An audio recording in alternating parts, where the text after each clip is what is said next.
দেখো আমরা আজকে ভগ্নাংশ নিয়ে আলোচনা করব। ভগ্নাংশের একদম বেসিক। ভগ্নাংশ জিনিসটা কি? ভগ্নাংশ হচ্ছে যেটাকে পি বাই কিউ আকারে লেখা যায়, পি বাই কিউ আকারে লেখা যায়। তাহলে পি বাই কিউ মানে কি? পি মানে হচ্ছে লব আর কিউ মানে হচ্ছে হর। অর্থাৎ যদি কোনো একটা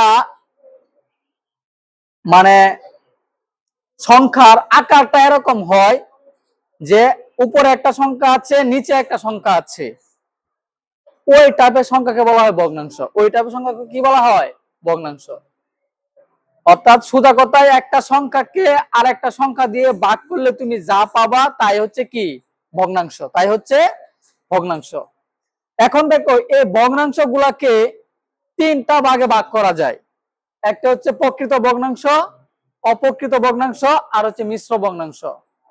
এখন প্রকৃত ভগ্নাংশটা কি? যে ভগ্নাংশের তোমার হরটা হবে বড়, লবটা হবে ছোট। যে ভগ্নাংশের লব বড়, লব ছোট, হর বড়, লব ছোট হর বড়, ওই ভগ্নাংশকে বলা হয় প্রকৃত ভগ্নাংশ। আর যে অপ্রকৃত ভগ্নাংশ হচ্ছে উল্টাটা, যে ভগ্নাংশের হর ছোট লব বড়, হর ছোট লব বড়, হর ছোট লব বড়। ঠিক আছে, এটা কিন্তু উল্টা হয়ে গেছে, এটা কিন্তু প্রকৃত হয়ে গেছে। ঠিক আছে, যে ভগ্নাংশের হর ছোট লব বড় তাকে বলা হয় কি? অপ্রকৃত ভগ্নাংশ।